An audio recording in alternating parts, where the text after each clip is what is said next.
Kicking off the list at number 10, Sandman. William Baker entered the world of comics in 1963 with Amazing Spider-Man issue 4. He was seen as one of the main villains in Spider-Man 3, and yes, he was at one point an Avenger. Who knew? So when Flint Marko held the mantle of Sandman, he bumped into the Thing, and they had a little heart-to-heart, a little chat about life and how to use your abilities perhaps for, for good.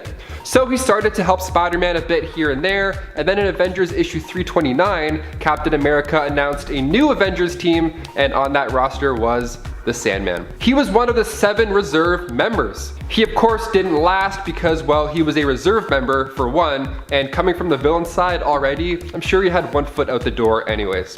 Shame. And before we continue on with this list, guys, if you haven't already, make sure to hit that like button down below because those little thumbs up are great for the page and great for our studio. You guys are the best. Thank you so much for watching. Now back to some Avengers who became villains. Number 9, Sentry. Making his first appearance in Sentry issue 1, of course, Robert Reynolds was a struggling addict who made his way into a laboratory and discovered something called the Golden Sentry Serum. So of course he consumed it, and then he got the surprise of a lifetime when he was then given the power of 1,000,000 exploding suns. That's a lot of power. That plus a homemade costume equals a brand new superhero.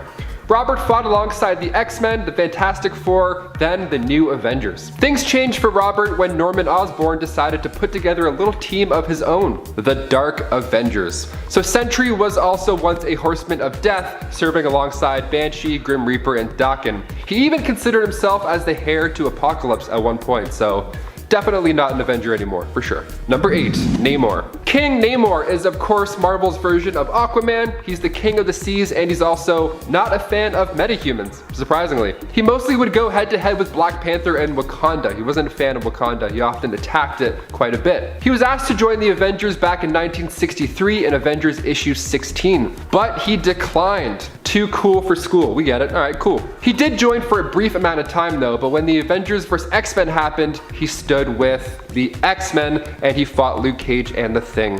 What a traitor. I mean, he's not the worst, but if you're not with the Avengers, you're clearly against them, especially after you've helped them out for a bit and then you change your mind. Come on, dude. Number 7. The Incredible Hulk. So Thor Ragnarok was loosely based off the Planet Hulk storyline. I say loosely because, well, the comics, that story didn't end up going so well, obviously. Because on Sakaar, the rocket that he arrived in ended up blowing to smithereens, causing some casualties that left the Hulk a little heartbroken, to say the least. So he rolls his shoulders back a few times, and then he heads back to Earth, and thus begins the World War Hulk storyline. He just destroys everybody. It's so scary. I mean, all the heroes that Earth has come to love just in the path of this death train. Like, he locks the Illuminati in Madison Square Garden and then makes them fight to the death. It's like Madison Square Up Garden. I mean, once you spend enough time on Sakaar, I guess it becomes second nature. I don't know. The whole story is a bloody good mess. It's great seeing the panic on the Avengers' faces the entire time because they know that they're screwed, and that's what makes it real and scary. Number 6, Sabretooth. Victor Creed made his debut in Iron Fist issue 14, and he's been known as one of Wolverine's biggest rivals. But during the Avengers X-Men Axis storyline, the Red Skull stole the brain of Charles Xavier, and he planned to wipe out all of mutant kind. And then in book 2, we see the inversion, where good goes bad and bad goes good. Interesting time, because Doctor Doom and Scarlet Witch cast a spell, so now Sabretooth was on the good side.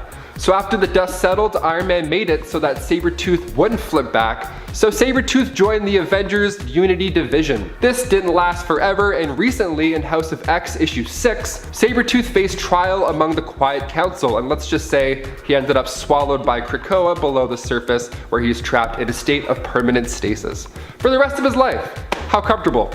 I mean, he kind of made it easy for them too. He clearly didn't fight for his case. Number 5, Hawkeye. In the MCU, Hawkeye's had it pretty rough. I mean, by the time Avengers Endgame rolled out, Clint had lost his entire family, and then 5 years after Thanos snapped his fingers, we catch up with him in Tokyo, and he's not the same guy that we once knew. Now he's taken heads and he's taken names. We get our first look at Ronan. Now, I know that Natasha meets up with him and they have a beautiful moment, and then he rejoins the team. He even volunteers to test the time travel tech himself.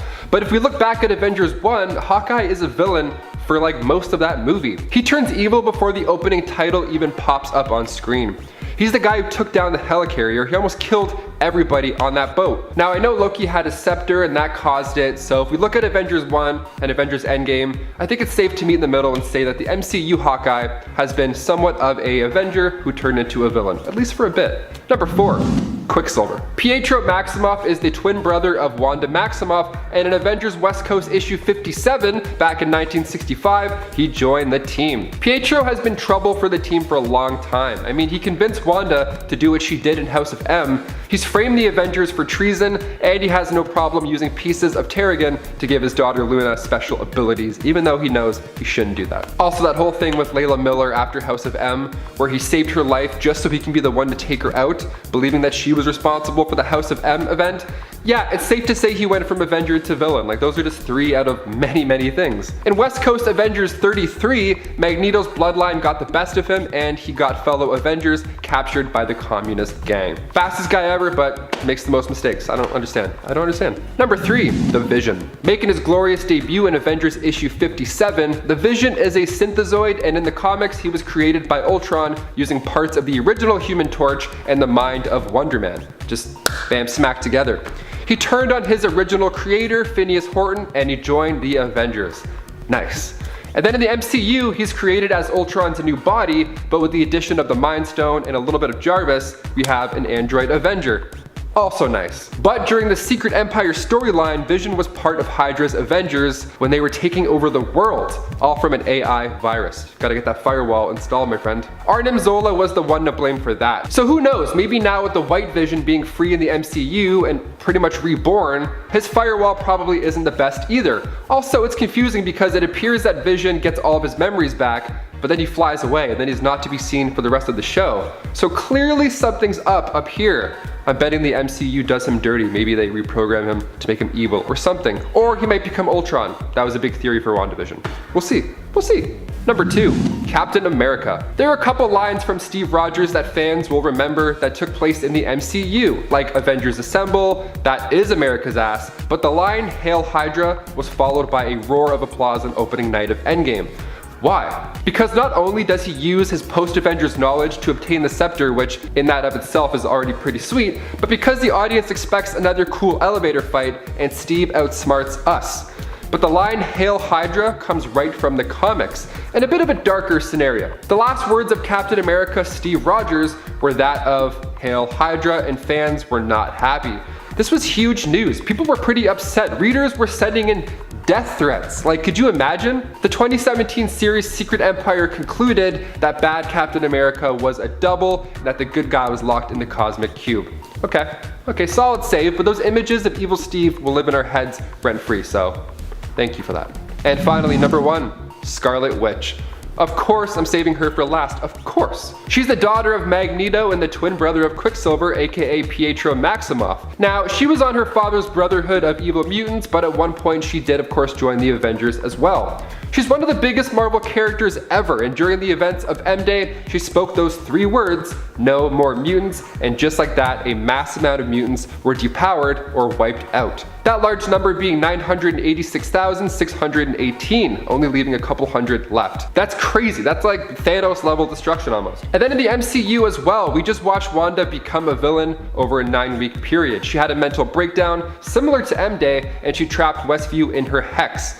Now, of course, she frees everybody and things look pretty back to normal, kind of, by the end of the show. But with that after credit scene of her studying the Darkhold, and with the given knowledge that Wanda is in the next Doctor Strange movie, she's for sure going to become a villain. Even for a little bit, she'll be a villain, for sure. I can't wait to see what else she does. She looked like she was studying up pretty fast while she was sipping tea on her doorstep, so I don't know. Her mind's crazy. She can do anything she wants. Number 10, Scarlet Witch. So many of us like to see the Scarlet Witch as this misunderstood magic user that is just looking for love. Well, she used to be one of the original members of the Brotherhood of Evil. She was teamed up with Magneto right from the start, and for years she thought her powers were only mutant powers. I mean, it made sense her brother Quicksilver was a mutant and the two of them were both working for Magneto. He was a mutant and everybody they were fighting was also a mutant. But after Scarlet Witch and her brother decided to part ways from the Brotherhood, they would decide that they needed to start using their powers for good and join the Avengers. It's wild how in comic books you can go from domestic terrorist to hero like that fast. It's incredible. But even after Scarlet Witch would decide to be a hero, it wouldn't be the last time she would do something to hinder nearly every hero in the world. And of course, I'm referring to the infamous M-Day would have Scarlet Witch use her powers to rewrite reality and see it to that the mutants are nearly extinct. This was partly caused by her relationship with Magneto, who's her dad, and a very not great dad, I can also say. And before we go to number 9, if you guys could go ahead and give us a thumbs up on this video, because it does go a long way for our channel. Helps us out quite a bit. You guys are the best. Now back to some Avengers who used to be villains. Number 9, Wonder Man. It's hard to know in the Marvel Universe when you're being tricked because everyone has got a plan up their sleeve, even the good guys. But if you're working with the tactical Baron von Zemo, then you better believe that he's doing something dirty behind the scenes. See, Wonder Man used to just be a regular working class man. Actually, his story is nearly identical to that of the Vulture in the MCU. He's a working man. Stark puts him out of the business, and then he has to do whatever he can to try and make ends meet. So eventually he's given the option to use advanced tech to get back at the people who wronged him, and he loves the idea of that. I mean, I'm kind of on board with that too. Let's do it. That opportunity would come back when Baron von Zemo would approach him with a proposition. He would give Wonder Man, who was then just Simon Williams, the power of ionic energy so he could have the power to crush Iron Man. But partway through, his anger faded and he decided that taking on Iron Man wasn't the answer after all. So the two of them turned on Baron von Zemo. But here's the catch. The Baron isn't going to get caught with his pants down. He had Poison Williams, who would soon die after. So his hero life was short-lived because once you die in comics, you are dead forever. Moment of silence. Only for a bit, because he came back later on. Yeah, he came back. He was brought from the dead and is now a registered member of the Avengers. So, welcome back. Number 8, The Winter Soldier. You should know the story of the Winter Soldier by now. If you have not seen that movie yet, please go check it out because it's arguably the best movie in the MCU. And the story of the Winter Soldier has more flip-flops than a beach in Florida.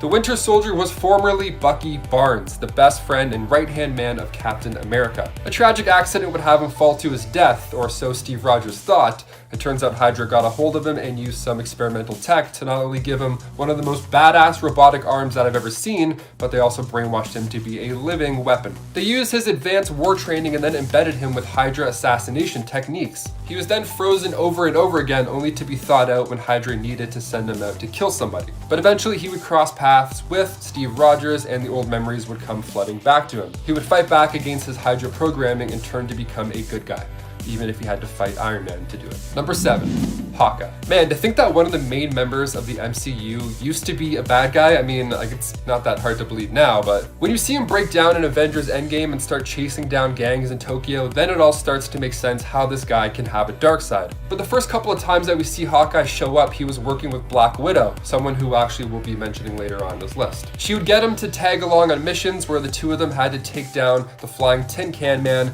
known as Iron Man. But there wasn't enough hate in Hawkeye's heart to keep him on the dark side, and he eventually swapped over to work with the heroes, and since then, he hasn't looked back. Number 6, Loki. Now, never an official member of the Avengers. I mean, he didn't stand with them when every hero in the MCU teamed up to storm Thanos' army and save the universe, but he did some of the most heroic acts that set everything up so the Avengers could save the day. He summoned Surtur so that he could take out Hela. He teamed up with Thor to save the people of Asgard, and he even threw his life on the line to try and kill Thanos. The guy's time as a hero is pretty short-lived, but he did come through when it counted, and I think the Avengers will look back at him as one of the most heroic members of them all.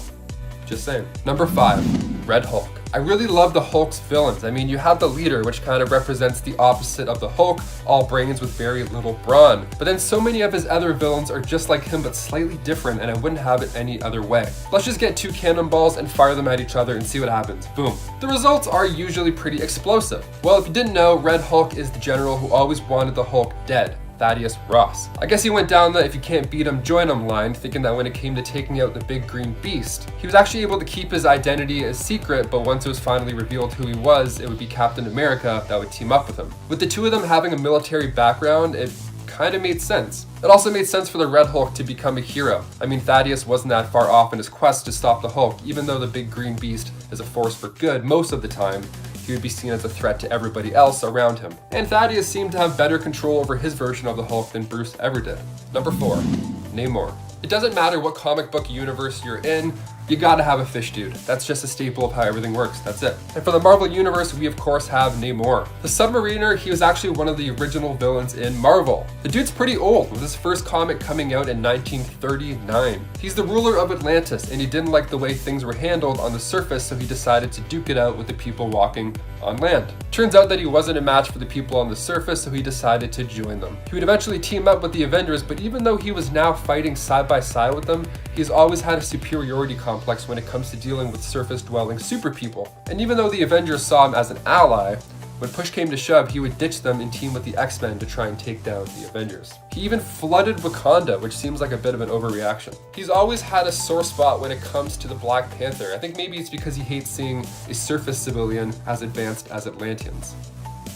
Could be. Number 3, Vision. Even though the MCU will have you thinking that Vision was made by the Avengers to take out Ultron, it was really the other way around. Hank Pym's least favorite kid would make the android as a tool to take out the Avengers. I guess he didn't feel like getting his hands dirty that day. Okay. Well, he should have done a better job at programming the damn thing, because while fighting the Avengers, Vision decides to swap sides and teaming up with the good guys, which in the end seems to be the worst possible thing that could happen for Ultron. You build something to kill the Avengers, but then it turns on you, and then the Avengers are now stronger, but then all the secrets that this machine knows about you will be leaked to them. But now Vision has become one of the most famous members of the Avengers, with him and Wanda starring in the new WandaVision TV show on Disney+.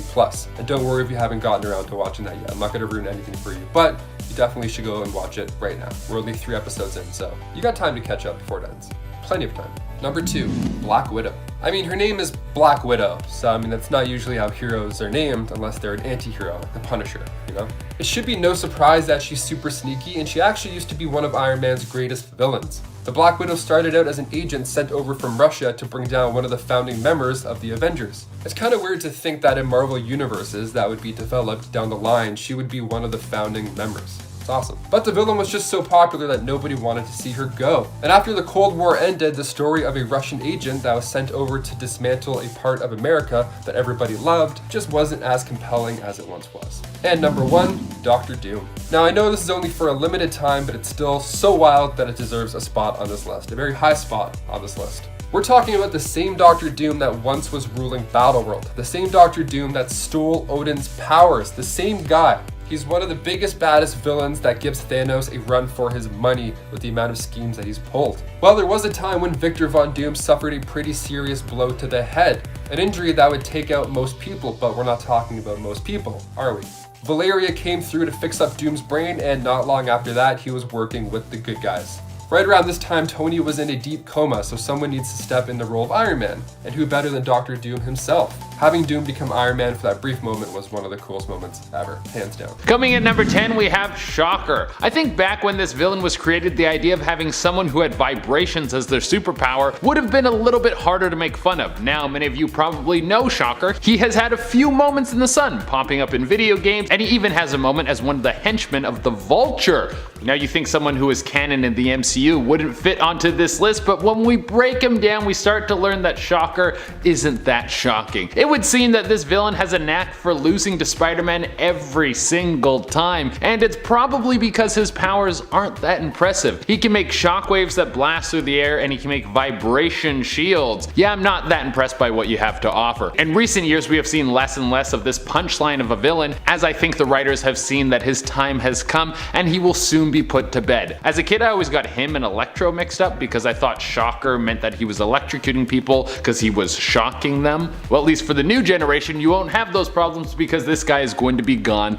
pretty soon. Coming at number 9, we have White Rabbit. I mean, right when we start breaking down this villain, you will learn why she is on this list. It's one thing to be a down and out loser who's had enough of the cruel world and now wants to dive into a world of crime because everything else has let them down. But when you come from a rich family and you turn to crime just for the sake of being angsty, then I don't really have much compassion for you, and your character Spider isn't really relatable. The White Rabbit, also known as Lorena Dodson, built her persona off the Alice in Wonderland book. She thought that would be a cool and edgy way to get into the world of crime. I think she just indulged in too many psychedelics and maybe went off the deep end. I wouldn't be surprised if this character was inspired by the rise of LSD in the 80s when this character was birthed. In terms of powers, she has zero. All she has is a bad attitude and a general understanding of martial arts. She's not a villain that any of us are clamoring for. Coming in at number 8, we have Mindworm. You know, for some of these villains, it seems that the writers went to so much work to really come up with someone who was interesting and had motivations for evil, but then they just throw them in the toilet, and that's what really happens with Mindworm. Mindworm starts off great. He has powers from birth. He's some sort of mutant kid with a huge head. Of course, he's weird and kids don't like him, but at least his parents love his huge cranium. But what Mindworm doesn't know is that he's feeding off the psionic energy of his parents, draining their brain.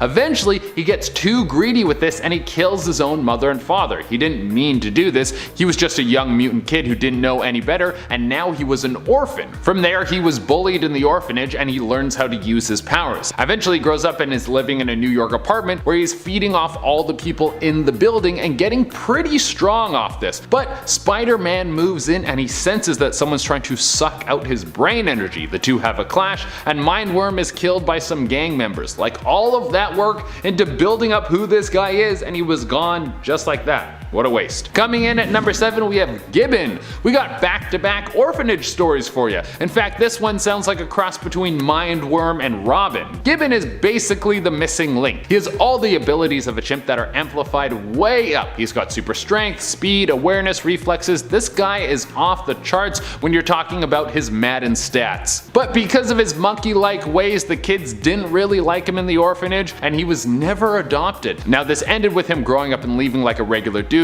but now he was just a freak with no money, so he decided he could use his mutations to make some cash. And what's the best way for an oddity to make a quick buck? Well, the circus, of course. There you would think he would be among his people, but he was rejected once again, and now he turned to a life of villainy. When we first see Gibbon, he's just a dude that has some monkey skills, but in later renditions of his character, he looks like a full-on ape man. And even though he has the abilities to take down Spidey, the clashes between the two always end up with Gibbon on his butt. Coming in at number 6, we have the Answer. Now, this guy is actually pretty cool. He's just used in a very lame way, and his name sucks. The Answer was already a skilled assassin. He was working for the mob boss of all mob bosses, Wilson Fisk. Anyone Fisk wanted taken down, he was all over it. And part of why he was so good at his job was because the Answer, at this time he was known as Aaron Nichols, is extremely intelligent. He showcases genius level problem solving skills, and he can come up with the answer to any problem. And this is all before he ever gets any sort of superpowers. There was a time in comics when the Kingpin was just handing out superpowers, but you don't give the first powers to someone you can't trust, so he of course gave his first dose of super juice to his buddy Aaron. But at first glance, nothing happened, which is probably a relief and a bummer, because if you take some sort of experimental drug to give yourself powers, you want to get the superpowers, but you also don't want to come out a freak. But later, the Answer learns that he has one of the most powerful superpowers I have ever heard of. No matter what the situation, when he is faced with a conflict, his body will supply him with the powers to counter who or whatever he's fighting. So normally he's just a guy, but when the time calls for it, he can fly or create force fields or get super strength. But after a run-in with Spidey that he wins, the character just kind of disappears and we don't see him that much. This guy fits on this list because of the wasted potential. Coming in at number 5, we have Kangaroo. I brought this up in the first video. If you're a villain or a hero and you're choosing your power, you don't have to pick something lame. It seems like some of these villains focus way too much on the branding of their super persona rather than the powers. With Kangaroo, it seemed that the villain was set on theming themselves after kangaroos rather than having a cool power. He has implants in his legs that allow him to jump very far, and he's also a skilled boxer. Like, not the worst combination of things, but when you're hell bent on taking out Spidey by stomping on him, you're probably really going to lose a lot. There was this weird time in the 70s and 80s where Australia was this thing that the media was trying to push. It was foreign, it was interesting, no one really knew how to sell it. The closest that we got was Crocodile Dundee. But this villain seems like the big wigs at Marvel wanted to make an Australian themed villain because they thought kids would like it, rather than thinking of a good character first. Coming in at number 4, we have the Swarm. Have you guys seen that episode of South Park where they make a joke that the writers from Family Guy are just manatees in a tank and they all pull out 3 random topics to base an episode around? Well, that's what the Swarm feels like. They were like German scientists, killer bees, purple cape. This dude is lame, not only because he's a swarm of bees that is being controlled by a dead scientist's consciousness, but also because this dude gets beat by bug repellent. When him and Spidey face off, Spidey's able to beat him by spraying down his suit in bug spray, and then the swarm literally can't get close enough to fight and has to run away. If your weakness can be purchased at Home Depot, then you're a pretty lame villain if you ask me. Coming in at number 3, we have Grizzly. I like how in the Marvel universe, if you're a bear enthusiast, you'll eventually get superpowers and become one of the lamest villains that Peter Parker has to fight on a semi-regular basis. But if you're a bear enthusiast in real life, you just get eaten by bears. 2 very different outcomes. Well, Maxwell Markham was just that, a dude who loves bears, and get this, he was also a wrestler who hurt his fellow wrestlers too much, so he got kicked out of the league. We got a dude who loves bears, he used to be a wrestler. What's the third thing that's going to set this guy into the manatee formula? Oh, he was also given a bear suit that would hook him up with some superpowers. Where did he get this suit? Well, he got it from the Jackal, who's one of Spider-Man's best villains, but that dude has a lot of dud moves. I feel like the Jackal just wakes up some days and is like, what if I gave a dude a bear suit so he thought he was a real villain and then Spider-Man would have to deal with it? That would be jokes. Some of his plots sound more like pranks than actual schemes to cause mayhem. Coming in at number 2, we have Hypno Hustler. Next, we have a villain that not only has a lame weakness, but their powers were used to such a small scale that doesn't really make any sense why this character was ever made. Hypno Hustler is Anthony Del Soen, and he has music that can take over your mind. His songs allow him to control people around him and then they do his bidding. But the thing is, if he hears his own music, he will also become hypnotized. He can't even handle his own groovy music, which seems strange. I've never heard of a hypnotist hypnotizing themselves. But when we first see Hypno Hustler, he's shaking people down for just their pocket change at a show. I feel like this guy should have had bigger dreams. If he got one of his songs on the radio, he could have taken over the world. And coming at the number 1 spot, we have Humbug. Here's the thing, when you hear that there's a hero based off a spider, that's kinda cool because at least spiders are scary, they make web, they do some interesting things. But when you hear there's a villain that just has a general insect theme, you can throw that one in the trash. I really couldn't dislike this villain more. For one, he should be able to beat Spider-Man because he's got a super suit that gives him skills that are on par with the web slinger.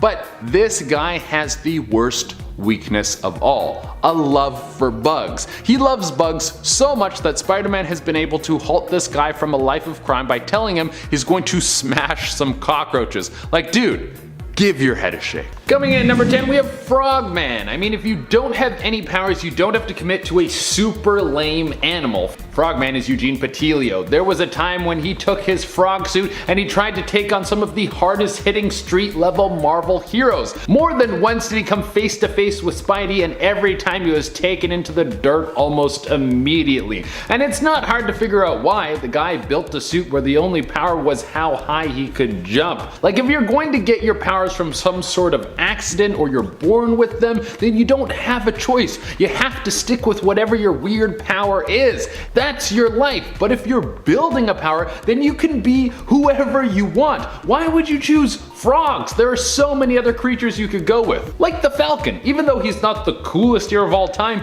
he's a million times cooler than the dude who hops around and tries to cause some havoc. On the bright side, Eugene's son eventually takes on the mantle of the frog suit and tries to be a hero, but on the downside, Eugene's son sucks at being a hero as much as his dad sucks at being a villain. So in the end, the family was doomed to be on the sidelines. I would like to see one of those what if comics where Frogman becomes the greatest hero of all time.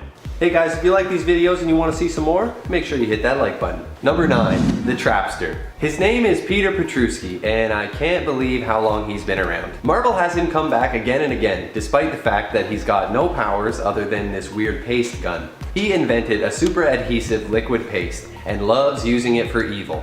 He's redesigned his costume multiple times, always ridiculous and far too proud of himself, but he has definitely been around. He appears in multiple stories and has gone up against the likes of Daredevil, Fantastic Four, and of course Spider-Man, all with just a goo gun. He is hired by Red Skull at one point and even has a run-in with Ghost Rider. His paste was once confused for Spider-Man's webbing, and Trapster was furious to see Spidey getting credit in the newspaper for his crimes. Trapster is undeniably lame, but he's obviously got some fans because he's been around so long, so we'll leave him here at number 9. Lame, but not the worst. And coming in at number 8, we have Stegron, the Dinosaur Man. Once again, if you get to pick your powers, maybe you should shoot a little higher than being a species that already went extinct. They already lost the battle with nature. You think they will be able to take down superheroes? Stegron was originally Dr. Vincent Stegron. He was a scientist who took a liking to the serum which turned Kirk Connors into the Lizard Man, and he decided he would up the ante a little bit. He mixed the formula with dinosaur DNA and then shot it all up inside his body and turned into a dinosaur-human hybrid. He then went on to try and make an army of dinosaurs to try and take over the world, but was taken down by a force he didn't expect. It was winter. Dinosaurs are cold-blooded apparently, so when winter came around, they all went to sleep, including Stegron. If you're picking your superpower, you should go with something that can handle temperatures below 10 degrees Celsius. Unless you're in Florida or something. If you're down there, you can build the biggest dinosaur army you want, and the state would probably be fine with it. Number 7.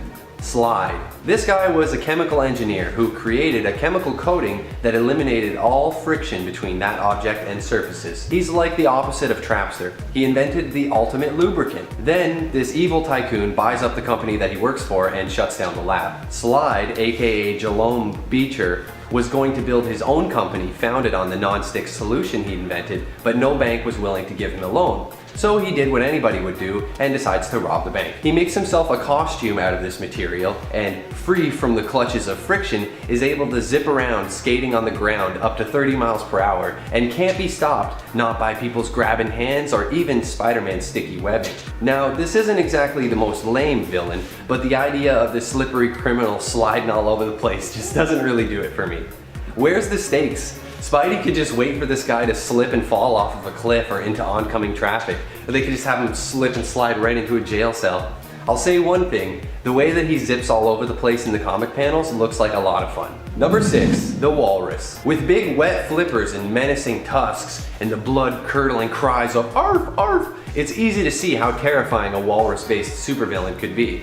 This guy is not. Hubert Carpenter was created when his uncle, a janitor, tried again and again to give Hubert powers. They exhausted the names of animals he could have the proportionate strength of all the way through the alphabet till they got to the letter W. He was totally stumped and then became inspired by a poster of the Beatles and becomes the Walrus. He goes on a classic spree of mass destruction, eventually seeing Beast lecturing at a university and decides to attack him to prove that he's the greatest product of modern science. Hilariously enough, it's actually Frogman who gets the credit for taking him down later, and this really gets the blubber boiling. Spider-Man can't help laughing when he meets this guy and winds up taking him down for the second time with just a tap of his finger. Coming in number 5, we have typeface. You know what everyone loves? Signage! So why don't you make your persona based off that? I'm sure that will pull in a ton of people and you'll become one of the most famous supervillains of all time. No way, man, signage is super lame. Well, typeface, also known as Gordon Thomas, didn't think so, and he had a pretty good foundation. He was a Vietnam War vet who was skilled in hand-to-hand combat, military tactics, and all sorts of weapons. He even beat Spider-Man in their first encounter. If this guy changed his theme to anything other than signage, he probably would have been pretty cool.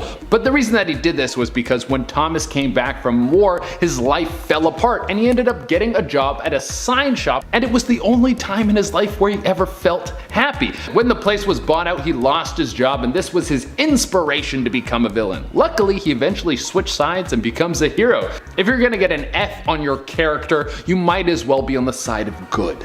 Number 4, the Spot. This guy is something else. Some people think his powers are pretty cool and others hate him, but he definitely belongs on this list. Spider-Man himself bursts into tears laughing upon meeting this guy, and looking like a Dalmatian, it's pretty easy to see why.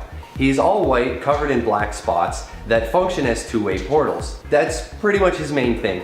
He takes the spots and he chucks them around and uses them like portals, like this is Looney Tunes, messing around with Spider-Man and even making him punch himself in the face. If this guy doesn't sound lame enough already, the more portals that he throws around, the less spots that he has on his body, making himself more vulnerable. He got these powers after being exposed to the spotted dimension, and the spots can even be suspended in mid-air. It's honestly a pretty cool concept, but the villain himself is just too lame to make it work for me. And coming in number 3, we have Spidercide, like genocide but performed by a spider. Yeah, that is not the best writing I've ever heard of in my life. Spidercide was birthed out of the Clone Saga, which is considered one of the worst sagas in comic history. So any villain to come out of it is probably never going to see the light of day again unless they're used as a joke. Spidercide is a clone of Spider-Man that has the ability to regenerate from what seems to be any accident. He was convinced at first that he was the real Peter Parker, but then he found out that he was just a freak. Such is the plight of most clones. When you read his character on paper, it sounds super cool. He has the powers of Spider-Man with some of the most deadly features of the Terminator, but the character was used in such a horrible fashion that it became a laughingstock before it ever got its time to shine. Maybe in the future we'll see someone use this character to its full ability. Number 2, Plant Man. In Strange Tales number 113 from 1963, we meet the mysterious Plant Man. This gardener turned professional criminal was born in London and orphaned at a young age. When he left the orphanage, he became lab assistant to a well-known botanist who was studying the low-level mental activity of plant life. Unfortunately, this guy fired him for focusing too much on this invention he was making and not gardening for him. One day, lightning strikes his plant ray gun that he's been working on, and it becomes imbued with the power to control and animate plant life.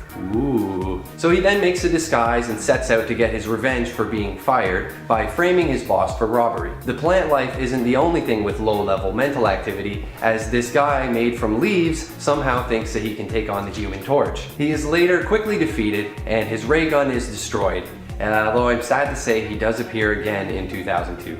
And coming at the number 1 spot, we have Big Wheel. This villain's theme is a massive wheel that he rides around and it has guns on it. Reading some of these is like watching a breakdown of a group of YouTubers trying to find out what they need to do so they can set their channel apart from everyone else. Like, maybe if I was the wheel guy, then people would like my content. Well, Big Wheel's just an ordinary guy until the Tinkerer gave him something that was probably a prank, a massive wheel that could ride around and had guns on it. You think something like that would be extremely hard to control, and you would be right. Big Wheel would die when he lost control of his massive wheel car thing and fell into a river and drowned. Here's a lesson for any future villain. If you want to pick a gimmick that is going to set you apart from the rest, before you make a hard decision and invest in a giant wheel that will get you killed and make you look like a fool, you should probably hire a think tank to come up with a better idea. Like I said earlier on in this list, you can pick whatever power you want when you're building it from scratch, so why go with wheels? Number 10, White Rabbit. White Rabbit is Lorena Dodson, and while she might seem like kind of a joke villain, we've seen some pretty dark storylines featuring her in the past few years. White Rabbit is out currently to prove that she's one of the baddest bads around and earn acclaim and recognition for her misdeeds. In the Absolute Carnage one-shot symbiote Spider-Man, we get to see White Rabbit featured in a much darker tale when she runs into a judge who at one point came into contact with the Venom symbiote. She ends up getting on his bad side, and in order to get back at him for what she believes was an unfair trial, she comes after him and his son, confronting them with a gun. It turns out the weapon is a joke gun which shoots out a little flag that says "bang," but the shock of the whole event triggers a heart attack in the judge's son, Dan, who dies as a result, because he's kinda got a weak heart. White Rabbit is arrested but escapes at her trial, being busted out by a large mech-like rabbit. She torments the judge as she leaves, who attempts to break into the courtroom to kill her, but accidentally shoots an innocent court stenographer instead. Lorena might have shown remorse here, but the fact that she messed with this man's life so intensely and then later was absolved of guilt by him killing an innocent man shows just how twisted and cold she can really be. Plus, she has all the money and all that tech to torment her foes with, so there's also that. Is White Rabbit like the Batman of villains in Marvel? That's the question. Number 9. Sin Eater. Sin Eater has definitely been an up-and-comer in the Spider-Man comics lately. He was in league with newish villain Kindred and was working to eradicate sin out in the world. Kindred was actually the one to bring Sin Eater back to life after he died previously in the comics, being a villain who actually goes all the way back to the 80s in terms of his first appearance. First appearing in Peter Parker The Spectacular Spider-Man issue 107. After being resurrected by Kindred, Sin Eater, aka Stanley Carter, could absorb the powers of the villains whose sins he cleansed, making him immensely powerful. However, despite being crazy capable in terms of what he could do and his power set, Carter was defeated with logic when he was made to question his own actions and his philosophies, learning that he himself had been manipulated. As a result, he took himself out of the picture, taking his own life. Still, Sin Eater has died and returned before, and it could very well happen again in the future. Which honestly, I feel like I'd like, because I feel like Sin Eater, he was really cool. Now he's gone. Sad. And friends, before we move on to this next spot, if you are loving the Spider-Man comics as much as we are loving the Spider-Man comics, and you're also excited for what's coming after, I know I am, be sure to show that by giving this video a thumbs up. We're gonna have so much Spider-Man soon, it's gonna be crazy. I'm so here for it. Number 8. Scorpion. Scorpion not only has made an appearance on the big screen, but is currently running with the Savage Six in the comics. Scorpion is Matt Gargan, a villain who in recent years had been painted as pretty terrifying. Remember during Dark Reign when he was Norman Osborn's Spider-Man, running around wearing the Venom symbiote and eating people?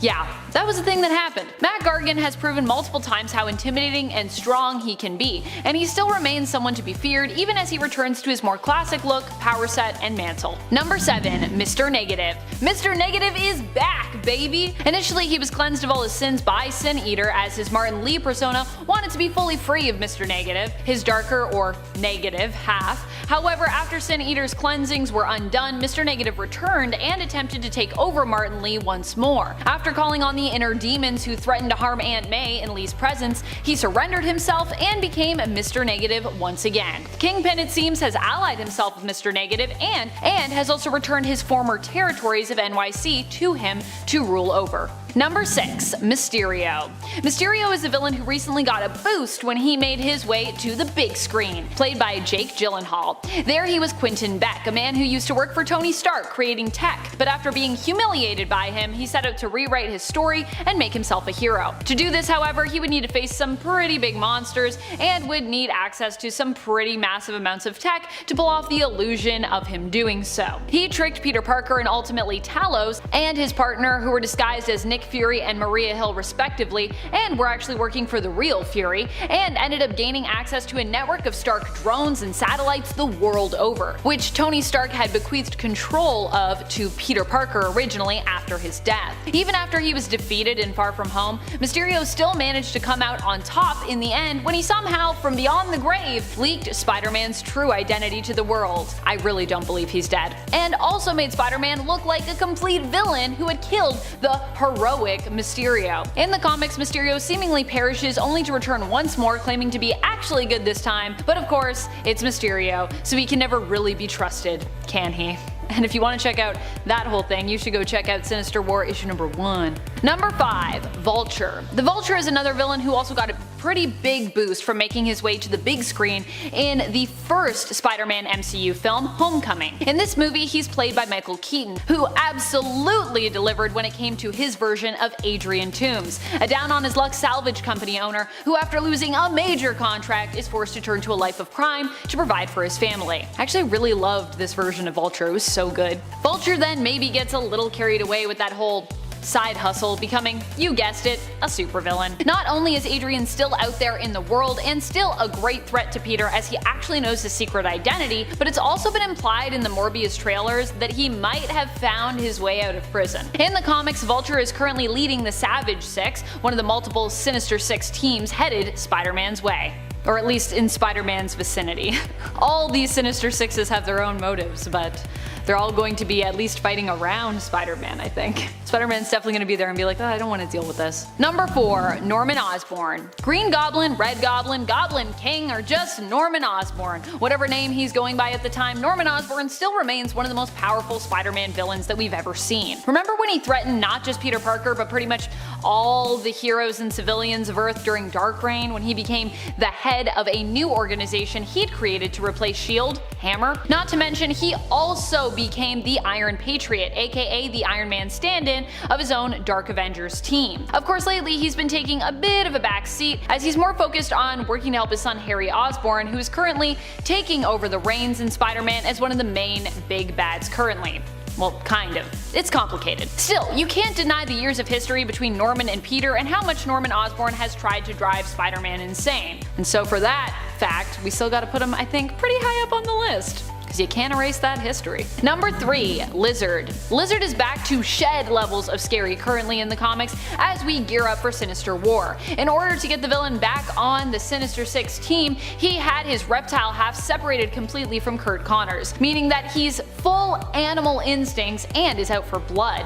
Definitely a deadly loose cannon you want to keep your eyes on, especially considering in the past, it's usually been Doc Connors' presence within that beast that has allowed Spider-Man to defeat the villain, usually finding a way to appeal to his humanity. But with his humanity stripped away, Lizard is being set up to become more deadly than ever. And I am here for it. It's Lizard's turn, baby. Number 2, Kindred. Kindred for a while was one of the biggest and most mysterious baddies that Spider-Man was up against in his own series. We didn't really know who Kindred was for a long time, or what his deal was, other than he knew Peter very well, and also seemed to bear a long-time grudge against both him and villain Norman Osborn. He also seemed to have a soft spot for Mary Jane. This would all make a lot more sense when Kindred was revealed to be Harry Osborn. As Kindred, Harry is now kind of part demon, and is likely in league with another big bad from hell. Although the other side to that is that Harry is also kind of trapped in a cell, so there's a lot going on here. There's still a lot to unpack with Kindred in terms of the mysteries. Kindred has centipedes that he can use to control others and influence them. He can also manipulate people's dreams, teleport, appears to be invulnerable, and can resurrect the dead. All in all, he's a pretty intimidating villain, with or without the mystery that once surrounded him, and still kinda does surround him. Number 1, Mephisto. Mephisto has proven to be another key player not just in Peter Parker's life as his antagonist, but also just in the Spider-Verse in general. He's also gotten involved in messing with the lives of Miles Morales, Spider-Gwen aka Ghost Spider as we know her now, and even Superior Spider-Man aka Doc Ock. Mephisto, it seems, is going to be coming back with even more surprises for Peter. Number 10, Electro. Electro, even in his first appearance in issue 9 of the original Amazing Spider-Man series, was beating Spider-Man. At least initially. When Spider-Man first meets Electro, he doesn't know what to do, and Electro gets away a few times before Spider-Man manages to stop him. At one point, Spider-Man even reaches out to try and grab Electro. Not a great idea. While Electro is in his electric shock condition, his words, not mine, it turns out touching him is deadly. Spider-Man survives the great electric shock he is given, but is forced to modify his costume in order to take on Electro in the future. He adds on rubber slippers and gloves, and likely in the future would make modifications to his costume, adding in rubber insulation in case he came up against the villain again, which he would many times, because yeah, that's only issue 9. It goes on for a lot longer than issue 9. Number 9, Mephisto. Mephisto might not win in the most obvious ways, but he definitely is always sneakily on the up and up when it comes to him versus heroes. Any heroes really, Spider-Man included. In the case of Mephisto versus Spider-Man, that sounded more legal than I intended, but I guess we are dealing with binding contracts. Mephisto ended up helping Peter to get what he needed, but at a price. He required in exchange Peter's marriage to MJ, which for comic book continuity meant undoing that rocky but ongoing union. Spider-Man got what he wanted, Aunt May was safe and his identity was a secret once more, but I don't think he really realized what he was giving up until he experienced it. MJ didn't even seem to recall their marriage, although lately it seems to be implied that she might have known more about their past than she's let on. And friends, before we move on to this next spot, if you are loving this list and you love it when I talk about villains, I love talking about villains, then be sure to show that love by giving this video a thumbs up. It really does help us out here. I'm not just saying that. They don't just pay me to say that, this is the truth. Number 8, Chameleon. In his first appearance, Chameleon left Spider-Man running away in tears, ruining the day he ever became Spider-Man. Chameleon may have been apprehended in the end of issue number 1 of Amazing Spider-Man, but somehow it still felt as though he came out on top. Dang it, because Chameleon, you know, he's a villain, so he shouldn't win. Although I am kind of rooting for him sometimes. During their conflict, Chameleon attempted to make it seem as though Spider-Man was up to no good, impersonating him while committing acts of thievery and fleeing from the police. Oh no! Even once Spider-Man managed to catch him, it still seemed as though Chameleon might get away. Fortunately, Spider-Man had his spider sense to let him know something was up. He managed to get away from Chameleon, but it was only because Chameleon's disguise had become damaged in the fray that the villain was caught at all. So Spider-Man didn't even really win that day. It was more just like Chameleon made a mistake. And it was like, dang it. Now it's revealed who I am because you can see the Spider-Man suit underneath and I was impersonating Spider-Man. How embarrassing. Number 7, Morlun. Not only has Morlun proven himself to be a formidable foe in various storylines, with him taking on all of the Spider-Verse twice in the Spider-Verse event and Spider-Geddon in the comics, in addition to taking out multiple Spider-Folks / Spider Totems along the way, but he also went toe-to-toe with Spider-Man in The Other. The worst thing / I guess best thing for Morlun fans about this story is how Morlun doesn't just ever go for the 1-2 knockout. Morlun seems to prefer drawing out his victory, teasing his victim if you will, and enjoying Spider-Man's suffering. It's probably because Morlun's used to winning so much. He's used to devouring Spider Totems, so he's like, we'll just let this play out. At one point, Morlun devours Spider-Man's eye in a fight and beats him to within an inch of his life. However, while this definitely feels like a victorious moment for Morlun and Spider-Man was beat here, he would eventually recover, meaning that Morlun didn't get a straight victory over Spider-Man. In fact, he'd even heal his eye back. But of course, villainous victories rarely ever get to be permanent, so I think we still need to count this one. Number 6, the Lizard. While Lizard doesn't do anything crazy like succeed in completely killing Spider-Man or anything like that, he does beat him in the race against time to save his friend, Dr. Curt Connors, who, you know, is also the Lizard. In the story Shed, the Lizard ends up taking over before Spider-Man can get there to try and stop it. Spider-Man arrives far too late as the Lizard seems to have permanently gained dominance after devouring Curt Connors' son against his own will. This victory would be one that would not only haunt Spider-Man but the Doctor as well. He would end up finding a way to cure himself of his lizard brain but become stuck in his lizard form, kept in a containment cell for his crimes, but unable to bring himself to reveal Spider-Man that he had finally cured himself mentally of his reptilian half. This whole thing is just a super big Lizard win in my mind, because even when Connors frees himself of the Lizard, he's still stuck in the lizard form, and he still is I feel too guilty to even be able to tell people what's really going on. So the Lizard really won, even though he was gone. Number 5, Mysterio. Mysterio recently got a pretty big win in the MCU, in typical Mysterio style, I must say. While he hasn't been doing too hot in the comics lately, in the Marvel Cinematic Universe, in Spider-Man Far From Home, Mysterio managed to earn Spider-Man's trust and even infiltrate S.H.I.E.L.D., making them believe he was a hero from an alternate world. I'm not going to lie, even I personally wanted to believe it. It turned out this was not true, and while his backstory was a little different here, Mysterio here was still a master at illusion and a full-on villain. In the end, Quentin Beck would seemingly die during a confrontation with Spider-Man, but it turns out he had one more trick up his sleeve. And at the end of the film, we see a video recording of Beck that incriminates Spider-Man and also reveals his true identity as Peter Parker. He's going to be in a lot of trouble in the next movie, I think. Number 4, Kraven. Kraven's Last Hunt is a story that forever sticks out in comic book history. Especially in Spider-Man's history, it is a dark tale where Kraven finally captures his most prized prey, Spider-Man. What's more, it's also implied he kills Spidey. He then proceeds to take Spider-Man's place, proving once and for all that not only is he capable of capturing and killing the hero, but also aiming to prove that he's better than Spider-Man by beating down all his his villains brutally. In the end, we learn that Spider-Man was not actually dead, but in a comatose, death-like state all this while. He returns and Kraven acknowledges that while he seemingly won to do what Spider-Man does while keeping to his moral code is actually an impressive feat. Something that Kraven likely wouldn't actually be able to do. His final hunt complete, it's then implied that Kraven takes his own life. Number 3. Kingpin. There are a few times that Kingpin has beaten Spider-Man throughout the comics and alternate universes that we have explored. At one point, he actually manages to kill MJ in a what-if version of Back in Black, and while Spider-Man manages to hunt him down and even kills him, in the end, Kingpin's actions turn Spider-Man into a villain. So I'd still consider that a win for Kingpin.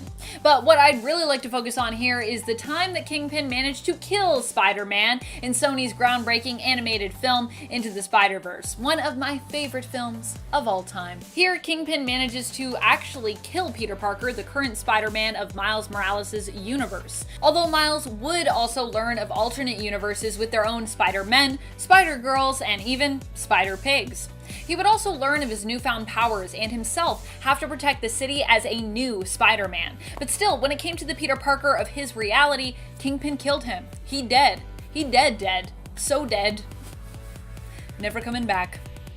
Number 2. Dr. Octopus. Doc Ock actually succeeds in taking Spider-Man's place, not just by impersonating him, but by actually swapping bodies with the hero. That the two swap bodies, wah wah wah wah, with Peter ending up stuck in the dying form of Doc Ock and Doc Ock's mind now within the young and superpowered body of Spider-Man. Oh my goodness.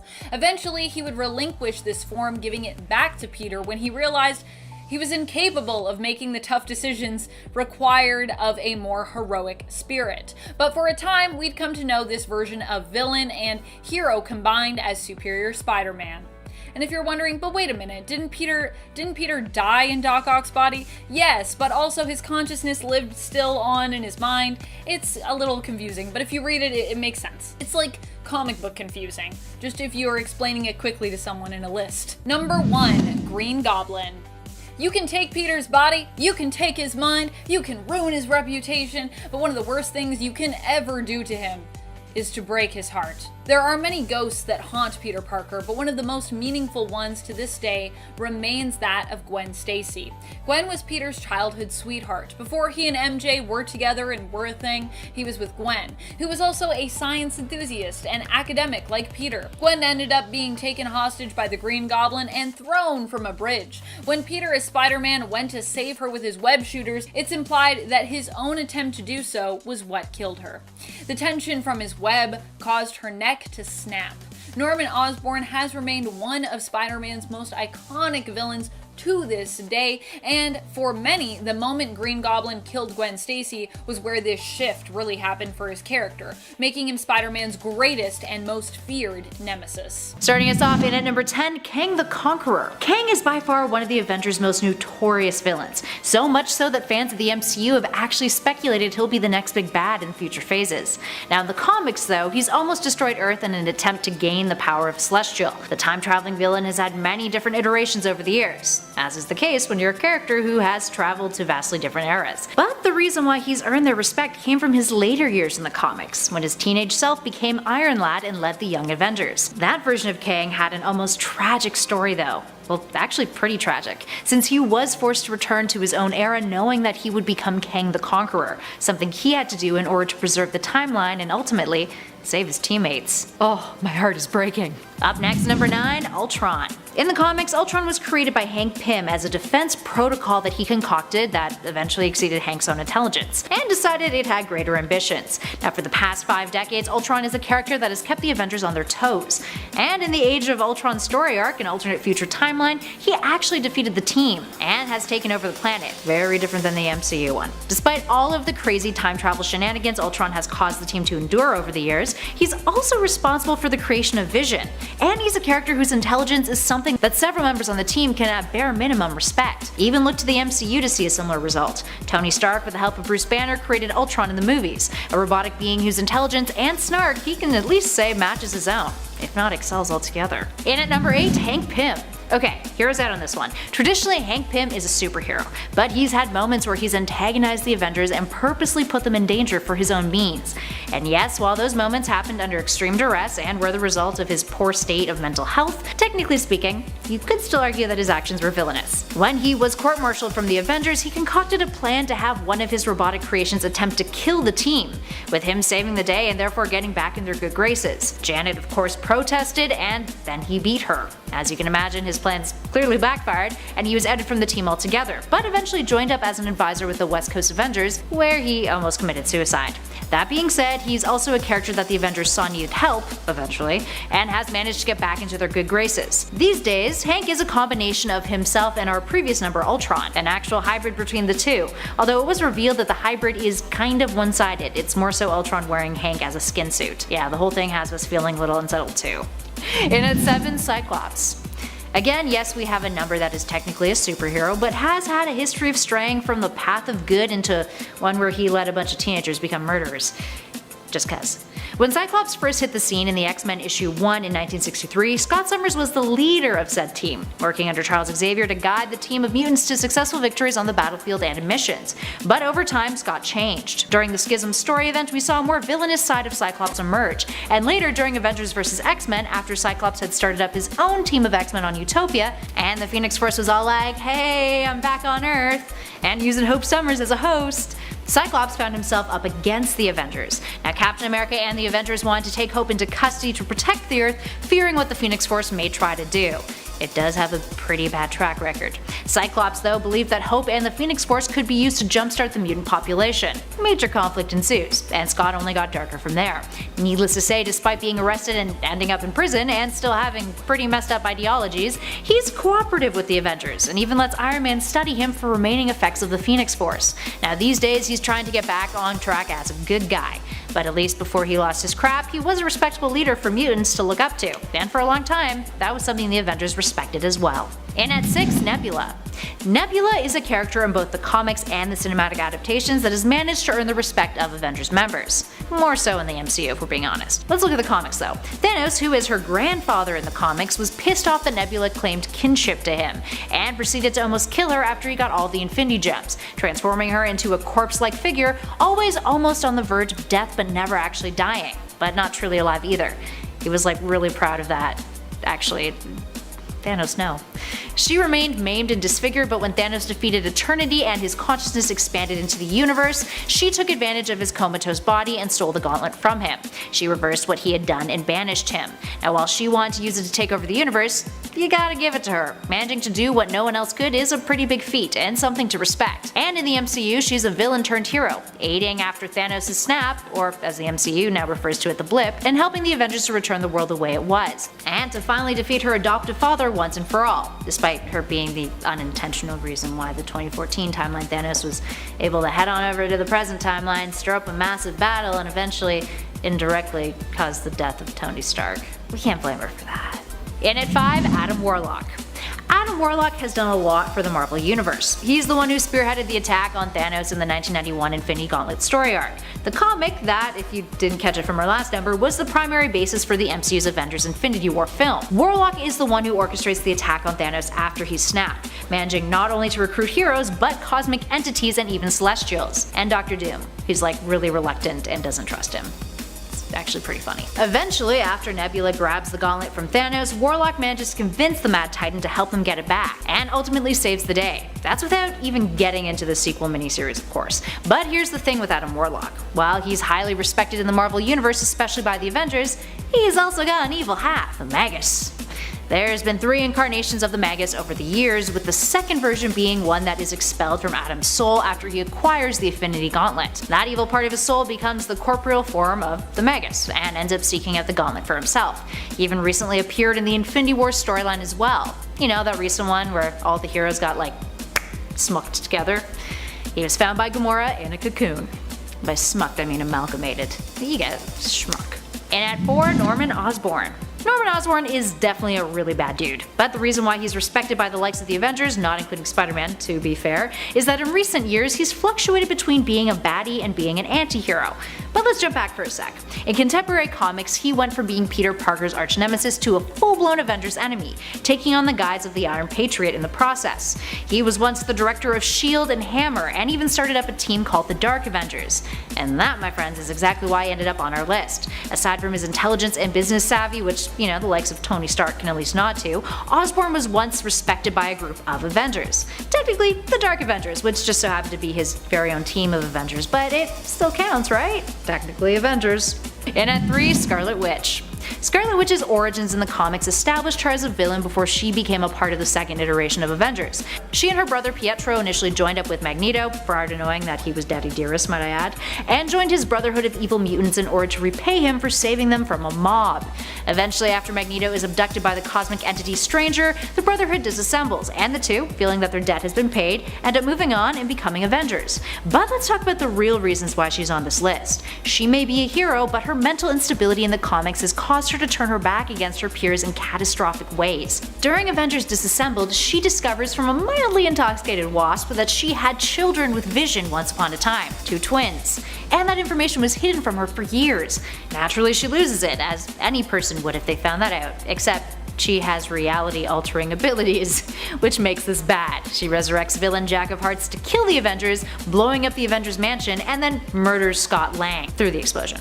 She forces Vision to crash the Quinjet into the mansion and then makes him cough up pieces of himself that turn into little Ultrons, and then She-Hulk ends up ripping him in half, killing him in order to prevent more Ultrons. Wanda then uses her abilities to summon Kree warships, which then causes Hawkeye's death. And then later on, Quicksilver would manipulate her to create a world where mutants were the dominant race and Avengers didn't exist. So all in all, when Girl has a grudge, she goes hard on dishing out revenge.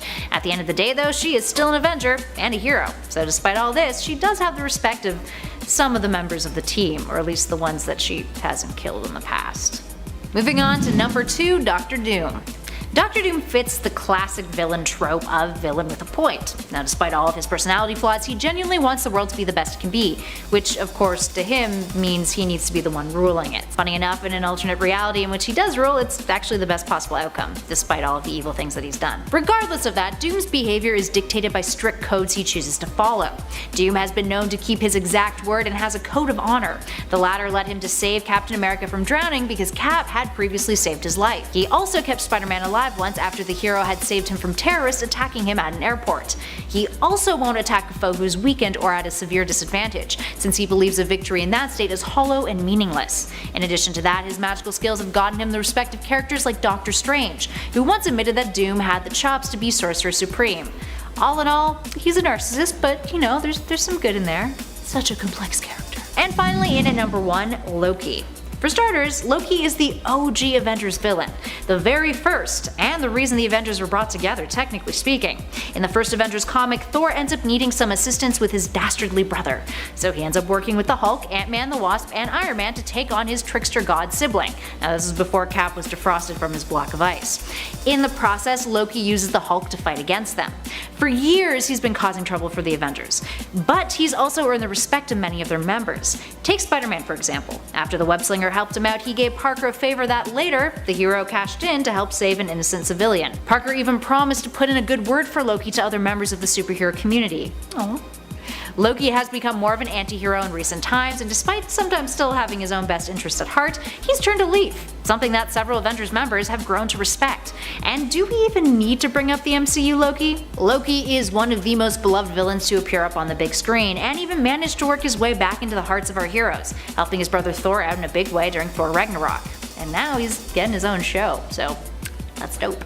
And at number 10, Taskmaster. Taskmaster's got some pretty neat abilities. After injecting himself with a Nazi-created primer, aka a modified adrenal steroid cortisol, his mind's procedural memory potential was unlocked, allowing him to absorb knowledge immediately. This extends to his muscle memory, meaning when he sees someone fight he can mimic their moves, making him a rather difficult individual to battle since he can predict what other characters will do next in a fight. The only person who manages to evade this ability of Taskmaster's is Deadpool, due to the character being so darn unpredictable. In the comics, comics, Taskmaster actually has defeated multiple Avenger characters, including Hank Pym's Yellow Jacket and the Wasp, and managed to fight both Iron Man and Captain America without completely getting his butt kicked. While it would be really darn lucky if Taskmaster managed to defeat the whole team, he's still got a decent chance of throwing them off guard and getting the upper hand if coming at them unprepared, or if they fought him with no knowledge of his abilities.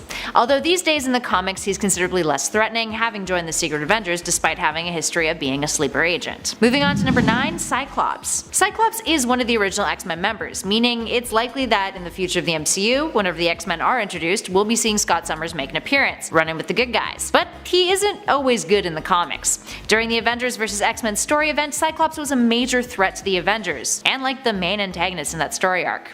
Subjectively speaking. In the story arc, Cyclops becomes possessed by the Phoenix Force, and he essentially conquers Earth, which forces the Avengers into hiding. Cyclops would eventually lose control of the Phoenix Force, becoming Dark Phoenix, and he would kill Charles Xavier. But he is later defeated by his daughter, Hope Summers, and Scarlet Witch. Not saying that we'll be seeing Scott's more nefarious side anytime soon, but it's something that once upon a time was a prominent threat. So who knows how things may pan out in the future. And at number 8, MODOK. MODOK is a villain that's existed in the comics since 1967, created by Stan Lee and Jack Kirby. And in case you're wondering, his name stands for mental organism designed only for killing, or at least that's what he made his name stand for. The M also sometimes stands for mobile or mechanized, might I add. Anywho, he was initially an employee of AIM before they used him for an experiment, which turned him into MODOK, and he rebelled against them, taking over AIM in the process. He's not only got a superhuman intellect in that big ol' head of his, he's got psionic powers and the ability to calculate probabilities too. Here's the thing though, the likelihood that we'd ever see MODOK entering the live action MCU doesn't seem super viable. Recently the character was announced to be getting his own animated series on Disney's streaming service, and it seems to be an adaptation that will make the character more of an anti-hero rather than a flat-out villain. Plus, I don't think anyone ever wants to imagine the possibility of MODOK manipulating Carol Danvers into thinking he's a hot little piece that she can make out with. Yes, that actually happened in the comics. Moving on. In at 7, Dr. Doom. Victor Von Doom may not originate as an Avengers villain, but he's come into conflict with the team in the comics many a time, along with some of their members individually over the years. He's perhaps one of the most nerve-wracking villains thanks to his abilities. Victor is a scientist, a sorcerer, an inventor, and a polymath with a genius-level intellect. He can manipulate electricity, project and absorb energy, create protective shields, and can summon demons thanks to that sorcery. But perhaps his most defiant traits are his remarkably indomitable will and his code of honor. He once saved Captain America from drowning because Cap had saved his life in the past. He knows how to take advantage of a situation and can be cunning and manipulative when he needs to be. Combining technology and sorcery has made him quite deadly. Now that the rights for the character and the Fantastic Four are in the hands of Marvel Studios and Disney, I'm sure we'll eventually see Dr. Doom make an appearance in the MCU. Whether or not that'll have anything to do with the Avengers though, who knows? And at number 6, Thanos. Technically this is true. The first time around in Infinity War, Thanos defeated the Avengers and was successful in his plan to eliminate half of all living things in the universe. And then in the Prime timeline in Endgame, he used the stones to destroy the stones before Thor decapitated him. The second time around in Endgame, when 2014 Thanos showed up on the Prime timeline, he almost defeated them again if it weren't for Tony Stark sacrificing himself to kill off Thanos and his army once and for all. All of the spoilers in this number. Needless to say, if another timeline Thanos popped into the Prime timeline again, we know that the Mad Titan would be one hell of a threat for the Avengers, with or without the Infinity Stones in his possession. And at number 5, Magus. Who's worse than Thanos? Well, how about the guy who ends up wielding the gauntlet in the comics after Thanos fails? Rather, the guy's evil self. We're talking about Adam Warlock's less ethical other half, Magus. So for context, during Warlock's cosmic travels, he comes across the Universal Church of Truth and their god, a fellow named Magus. Turns out that Magus is himself from the future, a corrupted version who occasionally pops up to screw with Adam. Magus believes that the concepts of good and evil are tools that allow one to change sentient beings and craves all to worship him. And if they don't, he'll just kill them. What about his powers? Well, he's got cosmic awareness, he's a shapeshifter, he can summon the in-betweener, he can manipulate energy, absorb a being's life force, he uses quantum magic, can manipulate time and transmute reality, is psionic, and of course possesses superhuman strength and all that jazz. Overall, he's incredibly deadly. I think I'd probably prefer to stick to Adam Warlock instead. In at 4, Sentry aka Void. Sentry aka Robert Reynolds may have only been introduced into the Marvel Universe back in 2000, but he's definitely not a threat to take lightly. He was granted his powers from a super soldier serum that moves his molecules an instant ahead of the current timeline, although in the Age of Sentry miniseries it's implied that he's actually a refugee sentient life force from another universe. He's a little like Superman to an extent, but said to be omnipotent, who generally holds back his full might. When he was first introduced though, Robert was a depressed chubby dude who started remembering a different past, which unravels the truth, that he existed in the Marvel Universe all along, but everyone's memories have been altered to forget him entirely. This is because Robert was trying to suppress Void, an entity within him who has all the same powers as Sentry does. He can shapeshift, control weather, and create something called Infinity Trundles too, which attacks one's mind in traumatic ways. He's gone toe-to-toe with some of the most powerful beings in the Marvel Universe as well. Needless to say, you can imagine why the Avengers would prefer Sentry over Void. Moving on to number 3, Mephisto. Mephisto is literally Marvel's version of the devil. He's based on Mephistopheles, the demon from the Foss legend, and first appeared back in the Silver Age in 1968 in the Silver Surfer issue 3. Written by Stan Lee, the character would be a tempter who offered the Silver Surfer the world, dangling his off-limits long-distance lover in front of him too. All things that the Surfer rejected thanks to his goodness and nobility, but thus started a pattern with the character in the comics. He's constantly used as a vehicle for temptation, making deals with the devil, and he's always a character ready to take advantage of a situation. Hell, he even hung out with Thanos while the Mad Titan had the Infinity Stones in the 1991 Infinity Gauntlet series, knowing that the Mad Titan was emotionally unstable. So what makes him deadly? Well, he's an immortal entity with magical powers, capable of a whole lot. He can alter time, alter memories, project illusions, shape and size shift, has superhuman strength and durability. And if his physical form is destroyed, he can regenerate and reform in his home domain. So why make deals with characters? Well, Mephisto cannot subjugate the will of another without their permission, which is why he manipulates them through pacts. So you can see how something like that could get real tricky for the Avengers of the MCU. The closest we've ever gone to that kind of deep-rooted manipulation was likely in Age of Ultron, when Scarlet Witch manipulated their minds. And well, that kinda screwed a few of them up for a little while, so Mephisto could be an issue. In at 2, Galactus. Next to Thanos, Galactus is one of the biggest bads to ever find himself in the panels of Marvel Comics. But here's the thing about Galactus. He's not evil per se. Rather, the reason Galactus does what he does best, going around and devouring planets, is because he's fulfilling his hunger. He's essential to the balance of the universe. Guess no one filled Thanos in on that, did they? In the MCU, that is. Yet in the comics, Galactus has been a major threat of the planets, having decided on Earth as a planet suitable for his consumption. So, needless to say, he would be a gigantic threat for the Avengers if he ever did come their way. And finally, in at number 1, Korvac. Korvac first appeared in 1975 in Giant Size Defenders issue 3, created by Jim Starlin, who also created Thanos, and Steve Gerber. Initially, Korvac was meant to be a throwaway character, a dude named Michael Korvac who hailed from Earth 691, and went through some serious crap. He was a computer technician who, after the alien brotherhood of Badoon invaded his planet, was punished by them when falling asleep at work, turning his upper body into a machine, essentially making him a cyborg. He's used by the Grandmaster as a pawn in battling Doctor Strange and the Defenders, but after an encounter with the Guardians and Thor, he became a real threat. Enter the Korvac saga. Korvac fled his universe and came to Earth 616, where he stumbles upon Galactus' space station and decides to download Galactus' knowledge into his own body. This causes him to be imbued with the power cosmic, essentially becoming a god, and he decides to reshape Earth into a utopia. Elders of the universe begin to sense his existence. The Collector, in an act of protection, decides to remake his own daughter, Karina, into a powerful being to use as a weapon against him, but she and Korvac fall in love. Korvac is eventually found out by the heroes of Earth and is forced into battle, killing a ton of heroes in the process. And after defeating them all, what does he do? He commits suicide after sensing that Karina doubts him, and in the process restores the Avengers and Guardians to life before he dies. While the Korvac saga has been occasionally criticized for its storyline, you can't deny that he'd make an interesting villain for the Avengers to take on in the future of the MCU, especially now that there's all these alternate realities that are popping up and exist.